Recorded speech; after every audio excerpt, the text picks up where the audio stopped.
حول ولا قوة إلا بالله العلي العظيم. أعوذ بالله من الشيطان الرجيم. بسم الله الرحمن الرحيم. الحمد لله رب العالمين. الصلاة والسلام على أشرف الأنبياء والمرسلين وخاتم النبيين سيدنا ونبينا وحبيب قلوبنا وطبيب نفوسنا أبي القاسم محمد اللهم صل على محمد وآل محمد وعلى أهل بيت الطيبين الطاهرين المعصومين المظلومين ولعنة الله على أعدائهم أجمعين. أما بعد فقد قال رسول الله صلى الله عليه وآله وسلم فاطمة بضعة مني من آتاها فقد آتاني سبعة الأموال. اللهم صل على محمد وآل محمد. اس سے پہلے کہ آغاز کرام کیا جائے ایک مرتبہ سورہ حمد اور 3 مرتبہ سورہ اخلاص کی تلاوت فرما کر سیدہ گلریز بانو مرحومہ بنت محمد علی کو اشارے سوال کریں.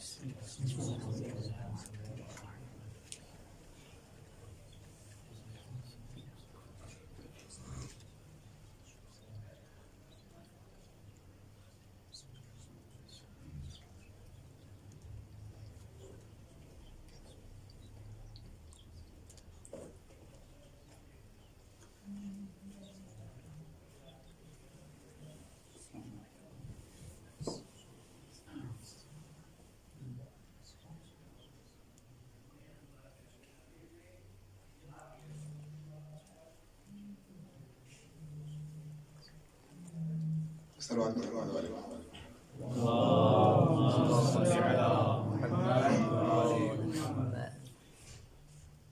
عزیزان محترم، برادران ایمان اسلامی، معزز اور مکرم سامعین کرام، اس حال فوات مجلس نے وطن سے دور پردیس میں ایک بچے نے اپنی مرحومہ والدہ کے سال کے لیے اہتمام کیا ہے، اور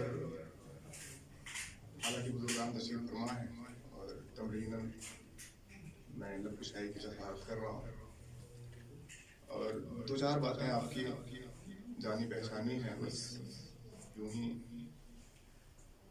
ایک حق کی ادائیگی کے لیے انشاءاللہ کچھ گزارشات اور کچھ باتیں اور پھر انشاءاللہ رشتے مسائل. دنیا فانی ہے اور یہاں جو بھی آتا ہے یہ جہان اس کا مستقل وطن نہیں ہے، اور یہ بات مسلم ہے اور مبالغہ نہیں ہوگا کہ ہمارے یہاں کا بچہ جسے شاید اور بھی کچھ چیزیں نہ پتا ہو، لیکن اتنا تو ضرور پتا ہے کہ اگر کسی کی خبر وفات اسے موصول ہو تو فوراً ایک فقرہ آیت کا ایک ٹکڑا اس کے زبان پہ آتا ہے، انا للہ و انا الیہ راجعون، کہ بے شک ہم خدا کے لیے ہیں اور ہمیں واپس اسی تک جانا ہے. اس آیت کے ضمن میں بات جو سمجھ میں آتی ہے وہ یہ کہ انسان زبان سے اقرار کرتا ہو چاہے نہ کرتا ہو، دل سے مطمئن ہو یا نہ ہو، لیکن ایک روش اور ایک طریقہ ہو گیا ہے کہ سب کہتے ہی ہے کہ ہم خدا کے یہاں سے آئے تھے، ہمیں واپس اسی کے یہاں جانا ہے. میرے عزیزوں، اس میں کچھ باتیں جو ہمیں سمجھ میں آتی ہے اس آیت کے ٹکڑے سے وہ یہ کہ یہ دنیا ہمارا مستقل وطن نہیں ہے، ہم یہاں کے مسافر ہیں، چند دن کی امتحانی زندگی ہمیں گزار کے واپس اپنی منزل تک ہم کو جانا ہے. ایک تو یہ سمجھ میں آتا ہے کہ مستقل وطن نہیں ہے. دوسرا یہ سمجھ میں آتا ہے کہ خدا بند عالم نے ہمیں جس طریقے سے بنا کے بھیجا تھا، کیا کہ ہم خدا کی طرف سے آئے ہیں، ہمیں واپس اسی کی طرف جانا ہے. تو جس صورت میں خدا نے ہمیں بنا کے بھیجا تھا، ہم اگر غور کریں تو ہماری صورتحال یہ ہوتی ہے کہ اگر ایک مکھی تک ہمارے بدن پہ بیٹھ جائے تو ہم اسے اپنی طاقت سے ہٹانے کے قابل نہیں ہوتے. بچے ہیں چھوٹے سے، مکھی آ کے بیٹھ گئی، ہم کوئی اعتراض نہیں کر سکتے، مکھی نہیں بھگا سکتے. किसी ने अगर तेज आवाज से बोल दिया है या कुछ डांट दिया है या किसी ने अगर आंखें दिखा दी है, हमारे अंदर ये सकत नहीं है कि हम उसके इस अमल का जवाब पेश कर सकें। हमारे अंदर ये ताकत, ये सकत नहीं है। यानी कहने की बात ये है कि जिस हिसाब से खुदा ने हमें भेजा था, हमें अपने आप को उसी तरीके से उसकी बारगाह में लेके जाना है। जब खुदा ने हमको भेजा था, हम किसी के लिए जरर का बाइस नहीं बन सकते थे। लिहाजा अब जब हम वापस जा रहे हैं तो हमें अपने वजूद को इस तरीके से लेके जाना है कि जो जिंदगी हमने दुनिया में गुजारी है, हमारे वजूद के जरिया हम अपने आप को किसी के जरर का बाइस न बनाएं। ये हमें समझ में आता है। मेरे अजीजों, इस पर गौर ये करें कि मैंने भी कहा था कि जिंदगी जो इंसान गुजार रहा है, ये इम्तिहानी मंजिल है, ये मुस्तकिल वतन नहीं है। इंसान जब सफर पर जाता है तो उसकी चंद सूरत हाल होती है। सफर पे एक इंसान निकला, अपने घर से चला था। इंसान की जिंदगी सफर है। इंसान अपने घर से सफर करने के लिए चला था, पहुंचा जहां पे उसने डेरा डाला था, जहां पे उसने खैमे नस्ब किए थे अपनी जिंदगानी के। वहां पे कुछ दिन गुजारने के बाद अब ये जब वापस पलट रहा है, इसकी चंद कैफियतें हैं कि या तो इस सूरत में वो वहां से अपने वतन वापस लौटेगा कि जैसे घर से चला था सेम उसी तरह ये वापस आया, कुछ नहीं किया, कुछ बदलाव दुनियावी नजर से अगर आप देखें तो इंसान जो सफर के लिए जाता है, मसलन कमाई के लिए कोई जाता है, घर पे था कुछ नहीं था, सोचा यहाँ से हिजरत कर रहे हैं, वहां पे जाके कमाएंगे, बिना कमाए अगर उसी सूरत में वापस आ जा रहा है, लोग कहेंगे सफर का कोई फायदा नहीं है, जैसे गया था वैसे ही वापस आ गया। एक सूरत हाल ये। दूसरी सूरत हाल ये कि गया था सफर पे कि हम कुछ तरक्की करेंगे, कुछ कमाएंगे, कुछ हासिल करेंगे, लेकिन उसके बदले में कुछ गलत आदतें, गलत चीजें लेके आ गया।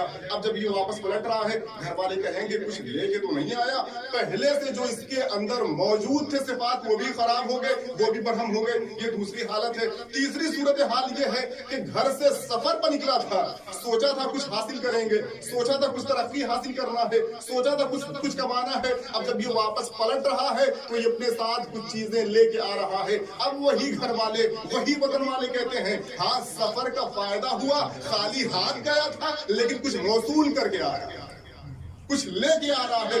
यही सूरत हाल इंसान की है। खुदा ने जैसे भेजा था इंसान वैसे पहुंच रहा है तो भी कोई फायदा नहीं है। खुदा ने जैसे भेजा था इंसान उसमें खराबी पैदा करने के बाद पलट रहा है तो उससे सवाल होगा तुम गए थे इस सूरत में, वापस पलट के आ रहे हो इस सूरत में। लिहाजा जो तीसरी वाली सूरत है, आए थे खाली हाथ लेकिन कुछ साथ लेके जा रहा है। अगर जिंदगानी के सफर में इंसान कुछ हासिल करके लेके जा रहा है तब यकीन माने उसकी आखिरत कामयाब है। हमें इस तीसरी सूरत पर अमल पैदा होना है कि खुदा ने जैसे भेजा था हमें वैसे नहीं आना है। मेरे अजीजों, यहाँ पे फिर एक सवाल जो बसा औकात आम नौजवानों के जहन में आ जाता है कि खुदा ने जो पैदा कर दिया था इतनी ढेर सारी शराइत लगा दी कि तुमको ये करना है, वो करना है, इस तरह से हमारी बारगाह में आना है, खाली हाथ नहीं आना है। हमें किसने कहा था खुदा से कि हमको पैदा करके भेज दो? हमने तो कहा ही नहीं था। पता है बसा औकात मुझसे खुद सवाल हुआ कि मौलाना इस तरह की चीजें हो गई, कौन कहने जा रहा था कि हमको पैदा कर दो? अब पैदा कर दिया, इतने ढेर सारे लवाज़िमात लगा दिए कि ये करना है, वो करना है। मेरे अजीजों, खतीब आजम गुलाम अस्करी साहब का एक वाकया, एक मिसाल मैं बताऊं, हालांकि आपके लिए नहीं है, मुझसे बेहतर आप जानते हैं, ये अवामुन्नास के लिए है। इस वाले सवाल पे कि क्या जरूरत थी, हमने खुदा से तो कहा ही नहीं था कि हमको पैदा कर दो, चलो ठीक है, बिना मर्जी के, बिना कहे मुताबिक अगर पैदा कर दिया है तो इसने शराइत लगाने की क्या जरूरत है, इतनी चीजें बताने की क्या जरूरत है कि इस तरीके से आना, उस तरीके से आना। गुलाम अस्करी साहब एक मिसाल में उन्होंने फरमाया कि मसलन आप राह से गुजर रहे हैं, सफर करते करते दरमियान में आपने देखा कि कोई लड़का था, मसलन गाड़ी से जा रहा है, एक्सीडेंट हुआ, आपने देखा कि उसकी हालत नासाज है, आपने अपना सफर रोका, उस बच्चे के पास, उस लड़के के पास पहुंचे जो जख्मी सूरत में था, आपने देखा हाथ पैर टूट चुका है, देखा आपने कि सूरत हाल बड़ी संगीन हो चुकी है। बिना उसको जाने, बिना उसके घर वालों से मिले आपने उस زخمی لڑکے کو اٹھا کے ہاسپٹلائز کر دیا, بھرتی کیا اپنے اسپتال میں. وہاں پہ اب یوں ہوا کہ ڈاکٹر نے آ کے مرہم پٹی کی, دوائیں دی, اب یہ ٹھیک ہو گیا, مرنے سے بچ گیا, یعنی موت کے منہ سے یہ باہر آ گیا. اس کے بعد یہ ہوا کہ اس گھر کے اس بچے کے گھر والے ہاسپٹل میں آئے, ڈاکٹر سے ملے, اس کا شکریہ ادا کیا انہوں نے, اس کے بعد جانے لگے. جس نے اس زخمی بچے کو ہاسپٹل میں بھرتی کیا تھا, اس بچے کے والدین نے اس سے کلام تک نہیں کیا. اب یہاں پہ لوگ کیا کہیں, انسانیت یہاں پہ بڑھ کے یہ بولے گی کہ اگر اس نے تمہارے زخمی بچے کو ہاسپٹل میں بھرتی کیا تھا تو تمہارا انسانی فریضہ یہ تھا کہ اس کی شکر گزاری کرتے. ضروری نہیں ہے کہ پیسے دیے جائیں, پیسے نہیں ہے, کم سے کم آپ زبان سے شکریہ ادا کر دیتے کہ آپ نے میرے زخمی بچے کو بچایا ہے. اب انہوں نے پلٹ کے جواب دیا کہ ہم نے تو کہا نہیں تھا کہ ہمارے بچے کو بھرتی کر دو. زخمی تھا, اگر ہم آپ سے کہتے کہ ہمارے بچے کو اس ہاسپٹل میں بھرتی کرو تو حق تھا کہ ہم ان کا شکریہ ادا کرتے. لیکن اس جواب کے بعد اب انسانیت پھر ایک جواب دے گی کہ یہ تو سچ ہے کہ آپ نے کہا نہیں تھا اسے بھرتی کرو, لیکن وہاں پہ اس نے اپنی انسانیت کا تقاضا دکھایا تھا. اگر وہ انسانیت کا تقاضا دکھا چکا, آپ کی شرافت کا تقاضا بنتا ہے کہ شکریہ ادا کریں. یہی مسئلہ خدا نے جو ہمیں بنایا ہے, پیدا کیا ہے, اس کی خلاقیت کا تقاضا تھا. اب ہماری عبودیت کا تقاضا یہ ہے کہ ہم اس کے لیے سجدہ شکر میں گر جائیں. ایک صلوات پڑھیں محمد والے محمد.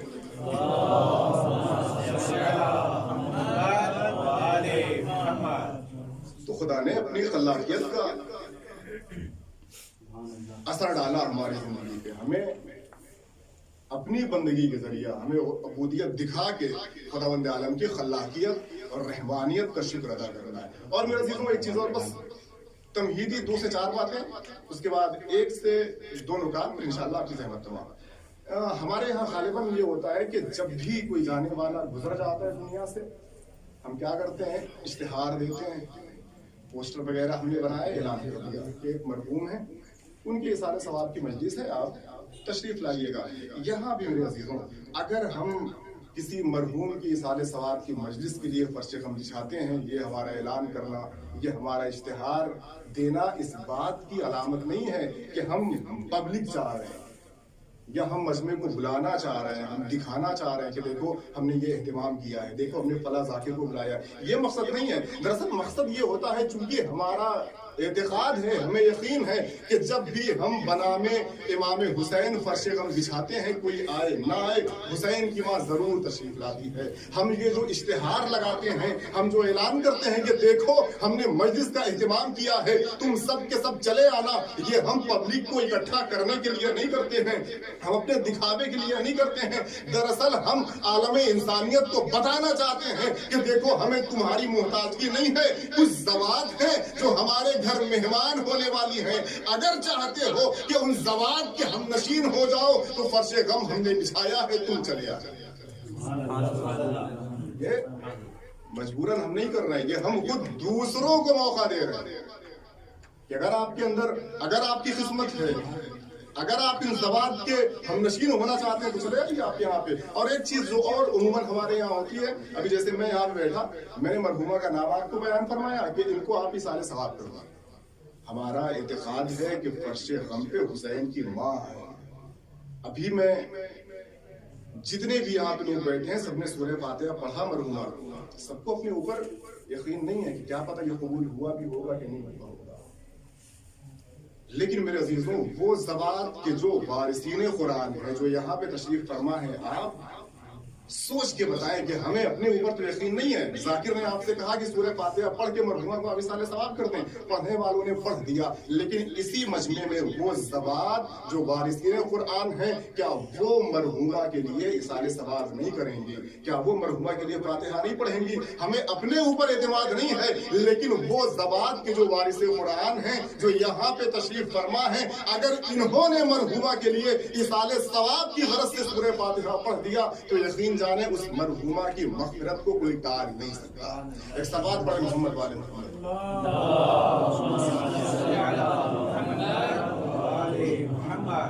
تو میرے عزیزوں, بس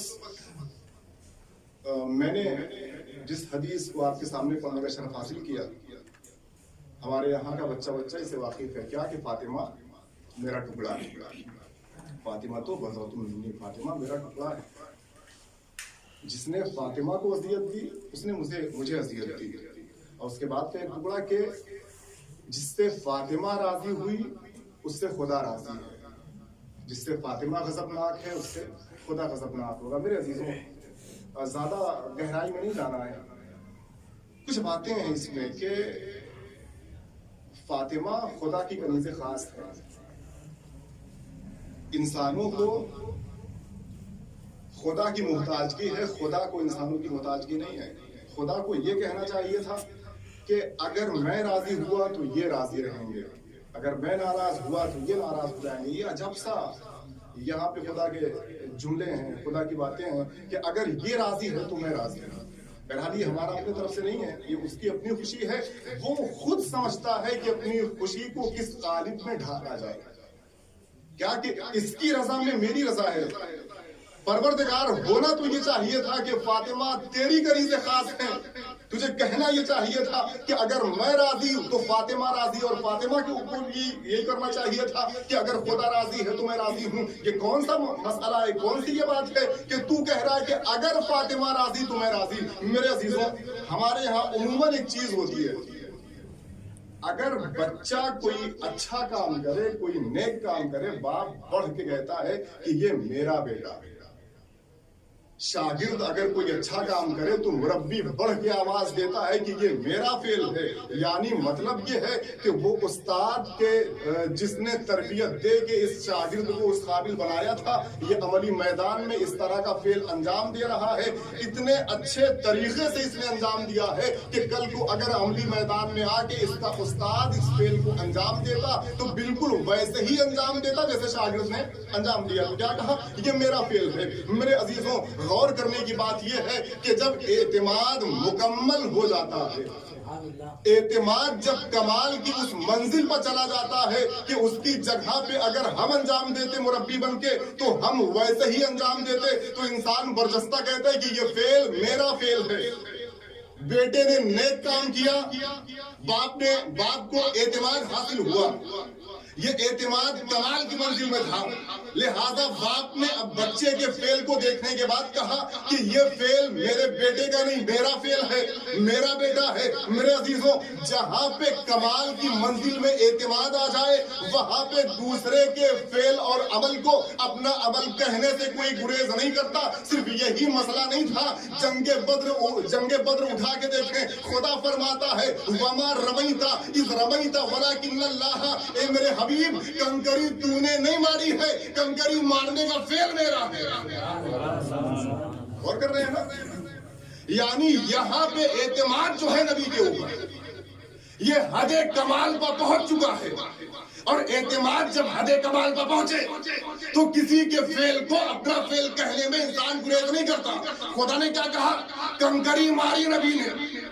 خدا کہہ رہے ہیں میرے حبیب تو نے نہیں ماری ہے، میں نے کنکری ماری ہے۔ اور مسئلہ یہیں تک نہیں رہا، جب ابو طالب کی پرورش اعتماد کے کمال پر پہنچی تو وہی خدا پلٹ کے آواز دیتا ہے الم یجد کا یتیما فآوا، ہم نے تمہیں یتیم پایا، ہم نے تمہاری پرورش کی۔ میرے عزیزوں، ابو طالب کی پرورش کمال پر تھی، اور پرورش ابو طالب کا کمال دیکھ کے اعتماد خدا کمال پر پہنچا۔ اب ابو طالب کے اس فعل کو خدا کہہ رہا ہے میرا فعل ہے۔ میرے عزیزوں، جس گھرانے میں ابو طالب کا یہ مرتبہ کہ خدا کہے ان کی پرورش میری ہے، جس گھرانے میں نبی کی یہ منزلت کہ خدا یہ کہے کہ کنکری تم نے نہیں ماری، کنکری ہم نے ماری ہے، تو میرے عزیزوں، ابو طالب اور محمد کے گھرانے کی بیٹی یا بہو کو حق ہے کہ خدا کہہ دے فاطمہ میری ہے، اس کی رضایت میری رضایت، اس کی بطاقت میری۔ صلوات پر محمد والے۔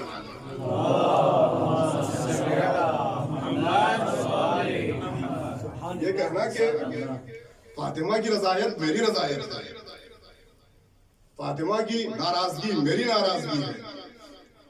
اگر اعتماد کمال کی منزل میں ہو تو انسان دوسروں کے فعل کو اپنی خوشی کے قالب میں ڈھال کے اپنا فعل اسے قرار دیتا ہے۔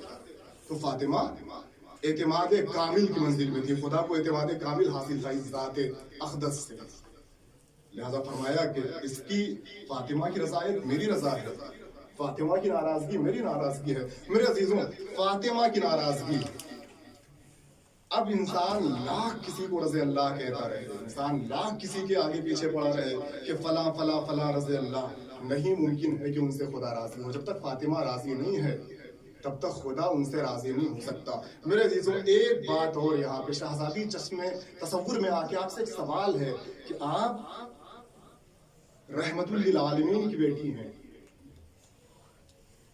آپ عالمین کی عورتوں کی سردار ہیں، اگر آپ کے دروازے پہ کوئی چل کے آیا تھا معافی مانگنے کے لیے، کوئی معذرت خواہی کے لیے آیا تھا، تو آپ معاف کر دیتے ہیں اس کو، کیونکہ آپ کے یہاں جو بھی آیا ہے کوئی خالی ہاتھ نہیں لوٹا۔ اگر آپ کو بتائیں کون کون سے افراد آئے تھے، شہزادی اگر یہ آئے تھے تو آپ انہیں معاف کر دیتی ہیں، اور یہ بالکل نہ سوچیے کہ میں طرفداری کر رہا ہوں، میں طرفداری بالکل بھی نہیں کر رہا ہوں، لیکن بس ایک سوال ہے کہ شہزادی آپ کے دروازے پہ آئے تھے، آپ رحمت للعالمین کی بیٹی ہیں، آپ ان کو معاف کر دی ہوتی، آپ خود سیدۃ النساء العالمین ہیں، آپ نے کیوں لوٹا دیا؟ تو ممکن ہے شہزادی آواز دیں کہ اگر یہ فقط ظالم ہوتا میں اسے ضرور معاف کر دیتی،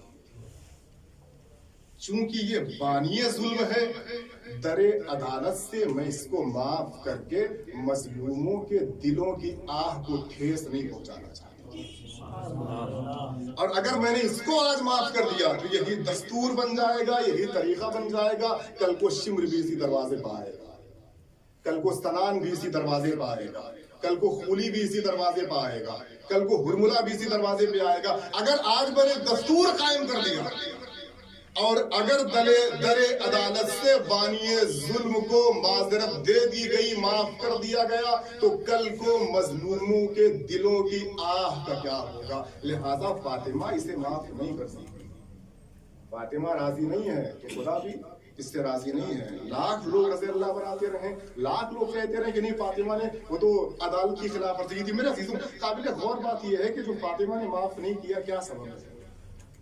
اس کے علاوہ بھی اگر انسان اس پہ غور کرے، فاطمہ دراصل اسلام جو رسول اسلام کے زمانے میں اسلام تھا اور جو ان کے زمانے کے بعد اسلام ہوا، اس کے درمیان کے فارغ تناب ہے۔ فاطمہ فرق ہے کہ لوگ پہچانے کہ حقیقی اسلام کیا تھا۔ آپ اگر غور کریں تو فاطمہ نے اقدام کیا ہے، ابھی ایام آنے والے ہیں اور مرحومہ کی مجلس تھی، اسی لیے میں نے انہی کی کچھ باتوں کو موضوع گفتگو قرار دیا ہے کہ آپ غور کریں تو فاطمہ نے اقدامات کیے تھے، وہ اپنے لیے نہیں تھا۔ ایک چیز جو یہاں پہ لوگ بولتے ہیں کہ نہیں یہ تو عدالت کی، یہاں پہ انہوں نے بے عزتی کر دی، عدالت کو رسوا کر دیا۔ عدالت کا رسوا ہونا یہاں سے ثابت نہیں ہوتا۔ آپ غور کریں، مثلا ساری مثالوں کو ہٹا دیں، یہاں نجف کی آپ مثال لے لیں، لجنا کا امتحان ہوتا ہے، کسی کا بھی امتحان ہوتا ہے، امتحان دینے کے بعد اگر خدا نخواستہ، خیر خدا سب کو کامیاب کرے، لیکن خدا نخواستہ اگر کسی کا نمبر اس قابل نہ ہو کہ جو اسے پاس کرا سکے، اگر پاسنگ مارک نہ آئے، تو یہاں پہ ایک سہولت یوں فراہم کی جاتی ہے کہ اگر آپ کو اعتماد اور اطمینان نہیں حاصل ہے، آپ مراجعہ کر کے اپنی کاپی دیکھ سکتے ہیں۔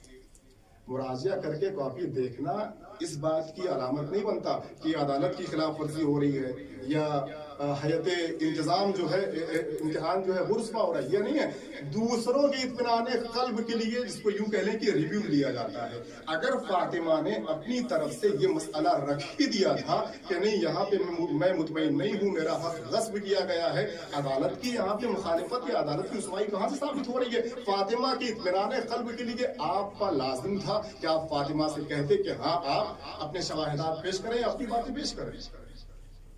تو یہاں پہ جو لوگ بولتے ہیں کہ نہیں وہ تو عدالت کی انہوں نے رسوائی کر دی اور یہ مسئلہ تھا، کب تک چھپائیں گے، کب تک گھمائے پھرائیں گے؟ تو لہٰذا یہ سارے مسائل اپنی طرف ایک چیز آپ غور کر کے یہ دیکھیں جو میں نے آپ سے کہا تھا کہ فاطمہ فارغ ہیں، فاطمہ فرق قائم کر رہی ہے کہ حقیقی اسلام کیا ہے جو میرے بابا لے کے آئے تھے اور میرے بابا کے بعد جو اسلام کی صورتحال ہو گئی وہ کیا ہے۔ فاطمہ فرق بتا رہی تھی۔ آپ غور کریں، نبی اکرم کے زمانے میں قرآن آپ پورا اٹھا کے دیکھیں، جتنی آیتیں منافقین کے لیے آئی ہے اتنی مومنین کی مدح میں بھی نہیں ہے۔ نبی اکرم بارہا فرماتے تھے کہ ایک فرقہ ہے، ایک قبیلہ ہے جس سے مجھے خطرات لاحق ہیں، جس سے میں نالا ہوں، जिससे मुझे दुख है, जिससे मैं सदमे में हूँ, कौन सा फिरका था? मेरे अजीजों, वो सारी रिवायतें, वो सारी बातें जो नबी अकरम के ज़माने में मुनाफिकीन के लिए होती रही, नबी अकरम की आंख बंद होने के बाद अब उन मुनाफिकीन का जिक्र उस तरीके से नहीं हो रहा है। क्या वजह है? पहले आयात पे आयात आती रही, पहले नबी बयान फरमाते रहे कि ये मुनाफिक हैं, इनसे हमें गजन पहुंचने वाला है, इनसे हम दुखी हैं, इनसे हमारा दिल रंजीदा है। लेकिन उनकी शहादत के बाद अब इस तरह का जिक्र नहीं आ रहा है। दो सूरत हाल है, या तो ये लोग हुकूमत में हो गए थे या हुकूमत से मिल गए थे। वरना अगर ये मुनाफिकीन नबी, या फिर आप ये मान लें कि नहीं, ये नबी अकरम की 23 साला नबूवत के दरमियान ईमान नहीं लाए, जैसे ही नबी की आंख बंद हुई ये मोमिन हो गए, या तो आप ये कह लें। लेकिन जो इंसान नबी की 23 साला नबूवत के जेरे साया ईमान नहीं ला सका, वो इंसान नबी के बाद मोमिन कैसे हो गए? तो ये सारी बातें हैं। अब जब ये हुकूमत में मिल गए, फातिमा ने देखा कि अब हक तलफी हो रही है, अब इस्लाम बरहम हो रहा है। अब फातिमा ने देखा कि नहीं, अब अक़दाम करना है। चूंकि फातिमा फर्क का नाम है कि हकीकी इस्लाम क्या है, बाद में लुटेरों का इस्लाम क्या था। फातिमा ने अपना अक़दाम करके और अपने आप को मुकद्दम करके फातिमा ने रहती दुनिया तक बता दिया इंसानियत को कि मेरी बातों से परखना। चूंकि खुदा ने कहा था कि फातिमा की रजा मेरी रजा है, फातिमा की नाराजगी मेरी नाराजगी है, जहां फातिमा है वही इस्लाम होगा। लिहाजा फातिमा ने इक़दाम किया। और मेरे अजीजों, फातिमा का यही कदम उठाना, जो लोग बोलते नहीं अदालत की रुसवाई हो गई, फातिमा का यही कदम उठाना अब तक लोगों के दिलों में हकीकी इस्लाम पहुंचा रहा है। आप गौर करें, जितने लोग कन्वर्ट होकर मुसलमान हो रहे हैं, या जितने लोग गैर शिया जो थे बाद में जो शिया हो रहे हैं, सबसे ज्यादा अगर किसी मसले ने उनके दिल पे असर डाला है तो वो मसले फिदक है। बिल्कुल बेहतरीन तरीके से सबसे ज्यादा जिसने इनके दिलों को वादार किया हकीकी इस्लाम की तरफ, वो मसला फिदक है। इसलिए फातिमा ने फिदक का मसला उठाया था। बस इंशाल्लाह यहाँ से रखते मसाइल फिर आपकी ज़हमत तमाम। फातिमा ने देखा कि मसाइल इस तरह के हो रहे हैं, लिहाजा विलायत की यहाँ पे चंद बातें हैं। फातिमा ने जो इक़दाम किया था, कुछ वजूहात इसको उलमा बयान फरमाते हैं। फातिमा ने देखा कि इस तरह के मसाइल हो गए, बाबा ने जो बताया था उसके बिल्कुल बरअक्स काम हो रहा है, अली को लोगों ने बिल्कुल किनारे कर दिया है। अब फातिमा से बर्दाश्त न हुआ। रिवायत अब यूं के या तो 40 रातों तक मुसलसल लोगों का दरवाजा शहजादी खटखटाती रही, या फिर एक रात में 40 दरवाजे तक शहजादी पहुंची। किसके लिए? विलायत के दफा कि अली का हक गस्ब किया जा रहा है। क्या फातिमा को नहीं पता था कि नहीं हमारा हक नहीं मिलेगा? फातिमा जानती थी कि मैं लाख कोशिशें करूँ हमें हमारा हक नहीं मिलने वाला है। लेकिन फातिमा को रहती दुनिया तक के मुसलमानों या इंसानों को बताना था कि देखो हकीकत में क्या मसला था, इस्लाम कहाँ था, इस्लाम कहाँ नहीं था। फातिमा अगर न खड़ी होती तो आज तक ये सारी चीजें एक राज के तौर पर खत्म हो जाती, कभी हम तक न पहुंचती कि मसाइल क्या थे। लिहाजा फातिमा उठी है, इक़दाम किया है कि अली की विलायत गस्ब की जा रही है, अली का हक छीना जा रहा है, हमसे दुनिया मुंह फेर चुकी है, हमसे हमारा हक छीन लिया गया है, इसलिए हम आगे आ रहे हैं। अब ये जब फातिमा ने इक़दाम किया, यहाँ पे उलमा ने जो बयान फरमाया कि मुमकिन है यहाँ पे जब फातिमा उठी हैं, उन्होंने महाज जब संभाला अपने हाथों में, जब बागडोर पकड़ी है, उसके बाद का सारा वाक़या, सारा किस्सा आपका सुना हुआ है कि लोग इनके मुखालिफ हुए, आग और लकड़ियां लेके फातिमा के घर पर पहुंच गए। क्या? फातिमा अबल हसन को बाहर निकालो वरना हम घर में आग लगा देंगे। अब फातिमा ने अबल हसन को अपने घर के दरवाजे पर नहीं भेजा। यहाँ से जो उलमा की बातें हैं वो करनी कि फातिमा ने अली को खाना नशी करके, अली आप न जाइएगा मैं जाती हूँ। क्यों फातिमा चली गई?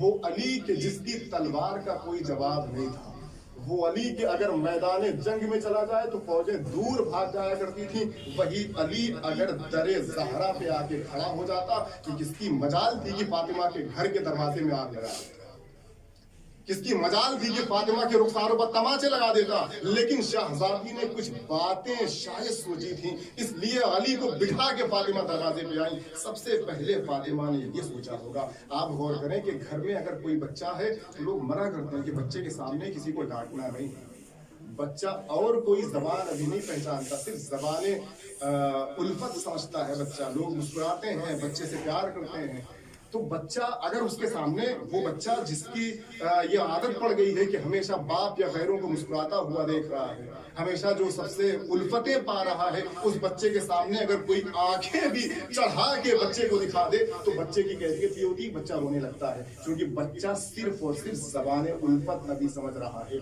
फातिमा बचपने से देख रही थी, फातिमा को पता नहीं था कि तमाचे क्या होते हैं, फातिमा नहीं जानती थी कि घुड़कियां क्या होती है, फातिमा बाखबर नहीं थी कि आंखें चढ़ा के बात करना क्या होता है। फातिमा बचपने से देख रही हैं कि बाबा ने हमेशा शफकत से पेश अपने आप को पेश किया है, बाबा ने हमेशा उल्फत से मुझसे बात किया है। फातिमा ने कभी महसूस नहीं किया था कि गुस्सा क्या होता है। फातिमा यही सोच के गई होंगी नजरे उल्फत मुझ पर पड़ेगी, रसूल की बेटी होने के नाते हो सकता है कि आग न भड़के, लोग मेरे दरवाजे से वापस चले जाएं, लेकिन हाय रे गुर्बते ज़हरा, वो फातिमा कि जब नबी अकरम जाते थे, घर से बाहर निकलते थे, उससे पहले फातिमा के दरवाजे पे सलाम किया करते थे, जब वापस आते थे फातिमा के दरवाजे पर आके सलाम किया करते थे। वही शहजादी उम्मीद उल्फत लेके दरवाजे पर आई होगी, ए हसनैन ए अबल हसन आप बाहर ना निकलिएगा, फातिमा बाहर निकलेगी,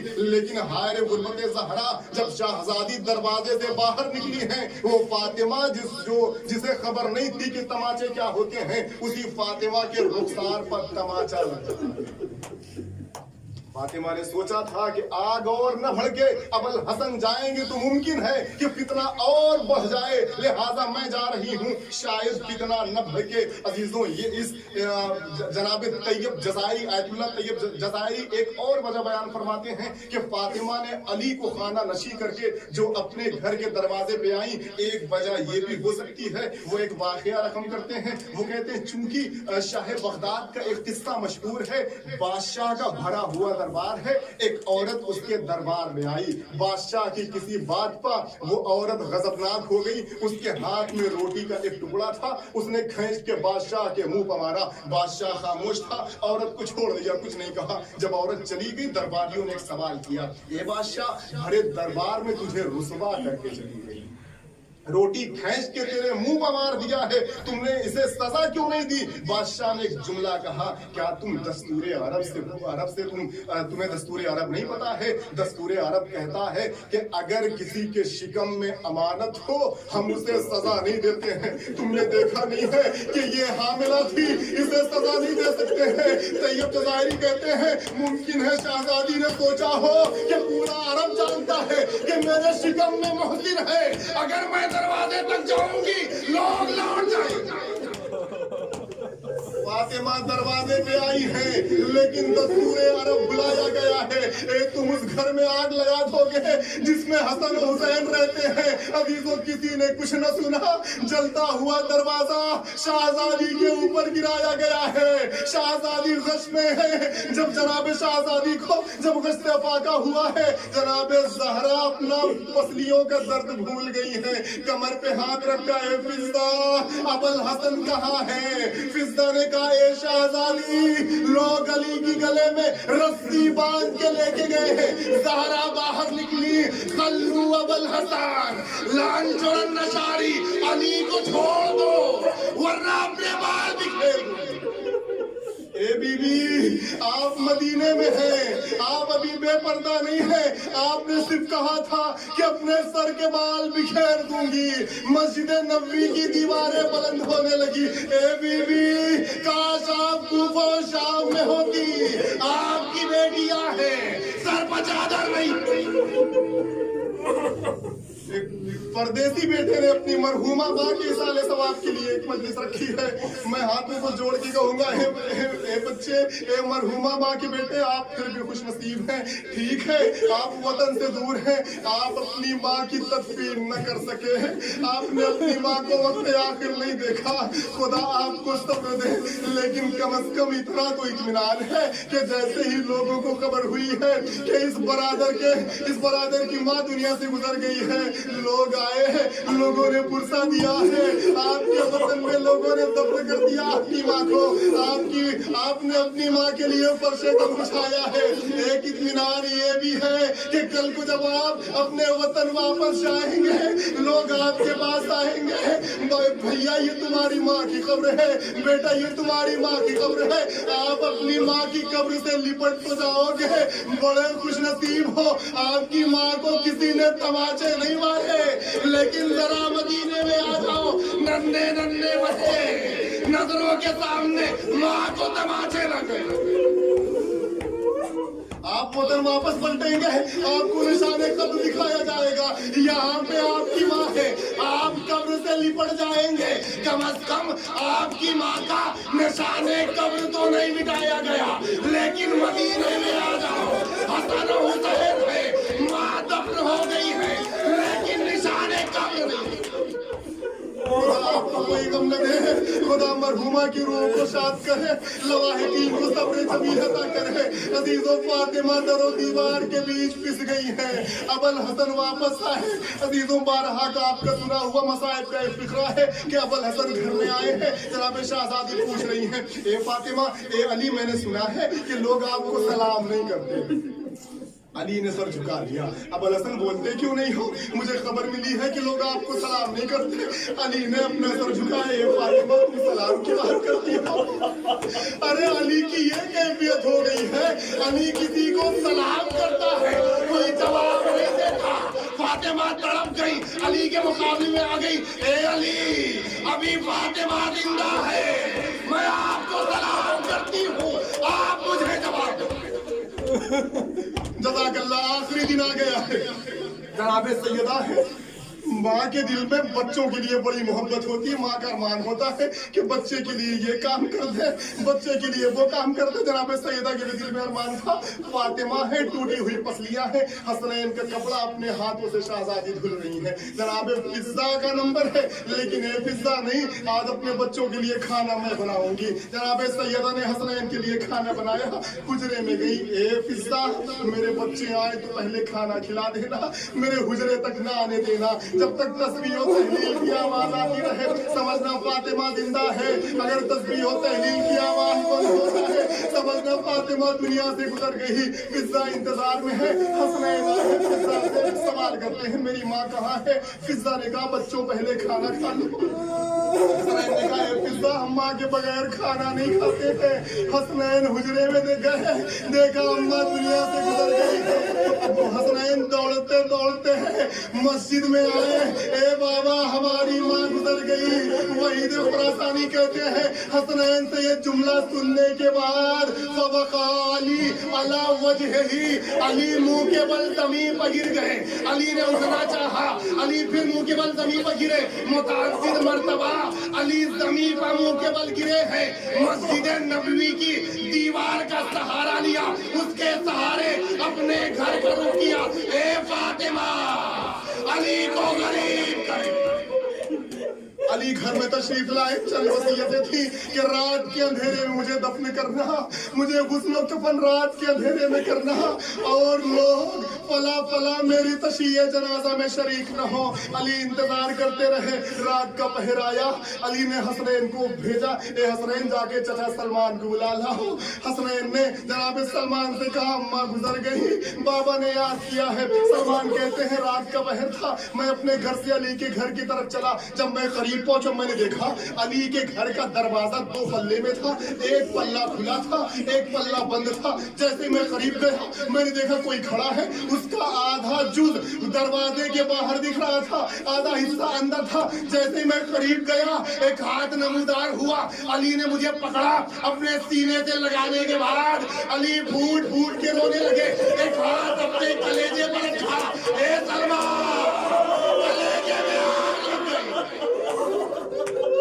अली सलमान को लेके गए, जुमला कहा, ए सलमान, जब मैं कल फातिमा को लेके आया था मोहम्मद के घर से, तो नाके की निहार तुम्हारे हाथ में था। ए सलमान, कल फातिमा को लेके आए थे, आज फातिमा को मेरे साथ चल के सिपुर्द खाक कर। सलमान है اور علی ہے جناب سیدہ کا جنازہ ہے لے کے چلے ہیں. روایت کہتی ہے کہ جب علی غسل دینے لگے ایک مرتبہ علی چیخ مار کے روئے ہیں. سلمان نے پوچھا مولا کیا ہوا؟ علی نے کہا اے سلمان فاطمہ کی پسلیاں ٹوٹی ہے. فاطمہ نے کبھی بتایا نہیں تھا نہ جانے فاطمہ کیسے برداشت کر رہی تھی. عزیزوں ٹوٹی ہوئی پسلیاں ایک روایت جو یہ کہتی ہے کہ جب علی نے فاطمہ کو قبر میں اتارنا چاہا تو قبر سے تو ہاتھ نہ اتار ہوئے. اے علی میری امانت مجھے دے دو. رسول کو پتا تھا ٹوٹی ہوئی پسلیاں ہیں قبر میں اتارتے ہوئے علی کے ہاتھ کانپ نہ جائیں. علی نے جناب زہرا کا جنازہ محمد کے ہاتھوں میں دیا. ایک جملہ کہا یا رسول اللہ علی کو معاف کر دینا. امانت دے